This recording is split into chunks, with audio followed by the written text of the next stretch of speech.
here it is. It was cold that winter evening as I ambled down my quiet street. I needed a walk to clear my mind of all the clutter and stress of the season. It seems that every year it gets worse, more obligatory parties, irritated drivers and panicky shoppers, long lines everywhere. I remember a time when I was more expectant, when the reason for all this celebrating meant everything to me, but sadly, this night my internal monologue was, let's just get this thing over with and get back to normal. Frankly, my cynicism troubled me. And when I'm troubled, I take a walk, even if it's near midnight, even if it's cold, even if there's still things to be done. The hour was late and a light rain was falling. Stray flakes of snow twirled and mingled in. From windows and trees, the lights of the season sparkled through the heavy mist, like stars aching to beam brightly on this dreary dark night. Turning up my collar, I pulled my jacket tighter. This kind of cold finds its way through any opening. As I walked, I saw them out of the corner of my eye, Mary, Joseph, the baby Jesus, displayed in a wooden stable in someone's front yard. The usual characters were assembled as well: shepherds, a sheep, a camel, the wise men, 3. On the stable's roof, a precariously perched angel looked on and was tilting slightly to the left. All of them were illuminated by 2 bright floodlights shining from the grass in front of them. I almost passed them by. You see, they're easy to miss as I've grown accustomed to their presence. They are, after all, available in every size, every ornament size, mantle size, coffee table size, and yard size. They come in a box, easy to assemble.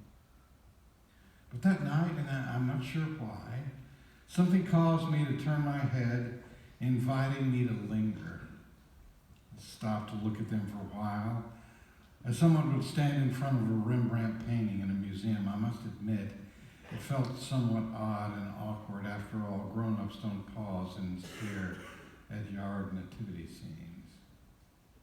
But for some reason that night, that moment, I felt like I should be there to witness something, to see. I folded my arms and I looked, obedient to this mysterious nudge. She wore blue. Mary always wears blue. A neatly pressed blue, clean garment. Her face, porcelain and untouchable, had a fixed expression, pleasant and peaceful. With her fragile hands folded in prayer, she gazed down adoringly at her child. She was perfect, this Mary, pristine, with moisture glistening on her smooth ceramic shawl. Joseph wore brown. Joseph always wears brown. Brown is a fitting color for a character relegated to the background, for someone who never gets top billing. His eyes appeared vacant and his beard was neatly trimmed. He was there as he always is, on the edges. He can't seem to find his place. Everyone else has something distinctive: wings, crowns, gifts, halos, a shepherd's crook. But all he has is brown. And then there was the baby Jesus, his tiny arms extended, the star attraction. A halo encircled his little head, reaching from ear to ear, a clean white fabric wrapped around him, swaddled, I suppose, is the appropriate Christmas word to use. He smiled an unearthly smile. He's always happy, this manger Jesus. He looked as if he'd never slept and never cried. It didn't appear he wanted to be held, nursed, or cuddled either. And there was this crooked angel on the roof who looked like a cross between Glinda the Good Witch and David Beckham. He was handsome, pretty, and long blonde hair and a little too curly. And the wise men supposedly had been traveling a long time, but their outfits looked like they'd just come out of the cleaners. I told you I was a little cynical. I won't take time to describe everything, but you know them well. You probably even know where each is positioned. In the stable, the shepherds go there. The camels and sheep go over there. The wise men there, and there. I imagine you too might be accustomed to their presence. I remained standing, trying to stay warm, looking at them through the gauzy mess I pondered. I simply couldn't relate to them in any way. They seemed remote and untouchable, just like this season had become for me. And with considerable guilt, I wondered, why don't I like these people? Now, after this abrupt and irreverent thought came to me, I half expected the ground underneath to open up and swallow me whole, or a bolt of lightning to descend with a flash and a snap, leaving a little pile of smoldering ashes that used to be me. Closed my eyes and waited, and thankfully, neither the heavens nor the ground opened, and so I continued my gaze. And then something happened that I frankly don't expect you to believe. I heard a noise coming from Mary's direction. It startled me. "Who's that?" I said. And though her figure didn't move, a soft voice pleaded, "This is not me," she cried. "This is not real." And her voice broke. "Please listen to me. My garment, it isn't this clean. And it's not this brilliant shade of blue. It's a blue faded by the dust of a long journey to Bethlehem. It smells of my sweat and of the mule whose back I rode upon. My blue is stained with red, the blood of birth. It's soiled by the dung of a stable floor. And my face, my real face, is blemished. I'm a teenage girl. My brow is furrowed from worry about this baby, about tomorrow. What will Herod do? Will he find us? And my eyes are red from tears of pain. I'm so lonely and afraid. This is my first baby and my mother's not here with me. This is not who I am," she said again. "I am real. Please, let me be real." And her voice trailed off. Her words, both gentle and moving, reached inside of me so deeply I could hardly breathe. And while I was catching my breath, I heard a deeper voice. "You are wrong about me too." It was coming from Joseph's direction. "This is not me. This is not real. Please, listen to me," he said firmly. I started to take a step backwards, but his voice riveted me in place. "Listen," he repeated. "Really listen. I am not the quiet, simple character you make me out to be. My eyes are not vacant. Hours ago they were full of fire when I grabbed the innkeeper's tunic with a tight grip, and I said, 'Don't you tell me that there is not some room somewhere.' And he found a place for us. I am a man with a purpose, to travel where I was told to go, and to lead my family safely there. And we made it. We made it. And now that we're here, I'm still on guard, for we're in danger. Yes, I wear brown, but it's it's for stealth. I blend in with my surroundings, and from my vantage point, my eyes scan every opening in this place for anyone who is out to do us harm. And no one will get by me. Let them try. I am the keeper of this light, and I will keep him safe. You are wrong about me. This is not who I am. I am real. Please, let me be real. His words soaked into me like the evening's mist. I felt admonished and awakened to something that was true. And then I heard a cry. I looked at Jesus in the wooden manger. He was thrashing about in the hay. He had soiled himself and he looked uncomfortable. His cloth was twisted in his arms and legs. He grimaced from the prickly straw.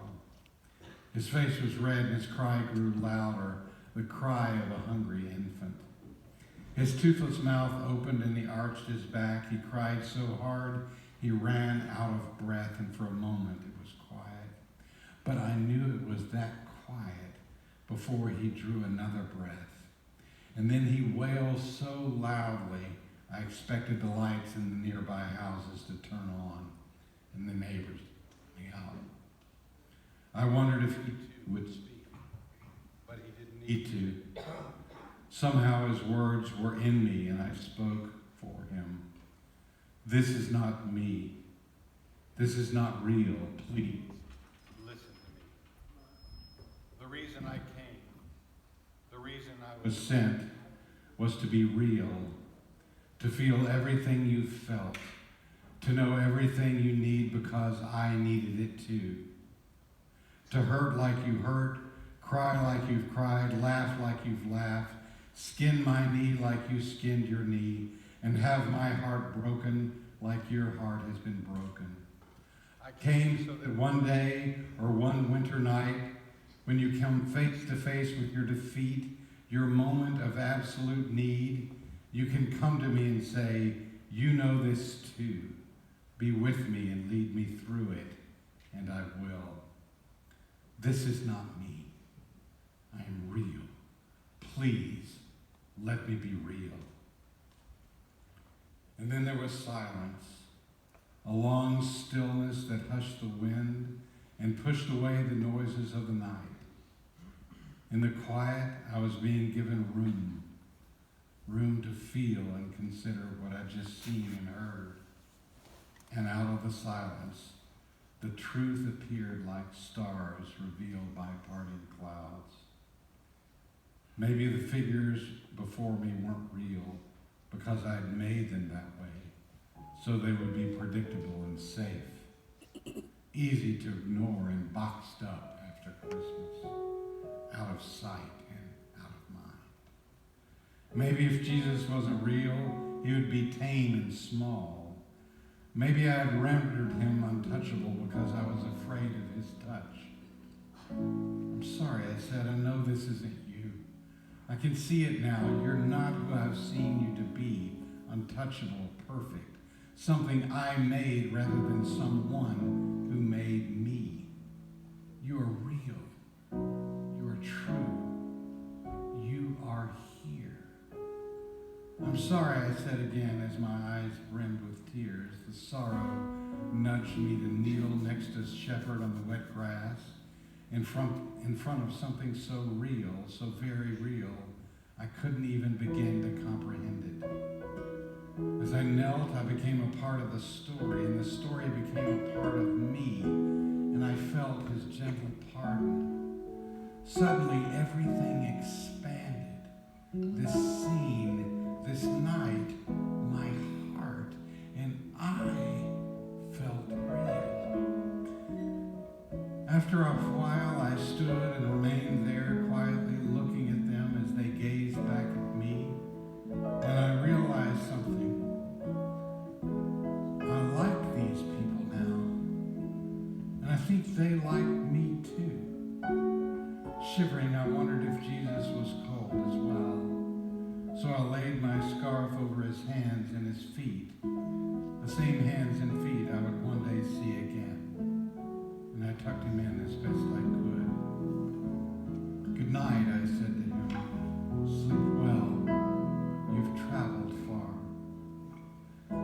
stayed beside him for a few minutes, just as I once stayed beside my own newborn sons as they drifted off to sleep. Then a low, regal voice came from one of the wise men. He whispered as if he was aware that Jesus was sleeping. We, like you, were drawn to this place and have journeyed far to come here to see what you have seen. And what you have seen is what this world has been waiting for. And from a shepherd standing behind Joseph, I heard another quiet voice. Once you hear the angels sing, you'll never be the same. If you listen carefully, they're always singing. And then there was quiet. No more voices, no more movement, no more surprises. I sensed it was time to go. I started the walk back to my house. The cold wind and a few flakes of snow urged me along. My pace was slow and thoughtful. This walk had become a journey I didn't want to end. Something had returned to me, and I yearned for it to remain. And when I reached the corner of the street, I thought I heard singing, and I turned back for one last look. And in the distance, I saw a warm glow coming from a small wooden stable in a yard down the street, sheltering something inside that was older than the stars and bigger than our whole wide world. And it was real.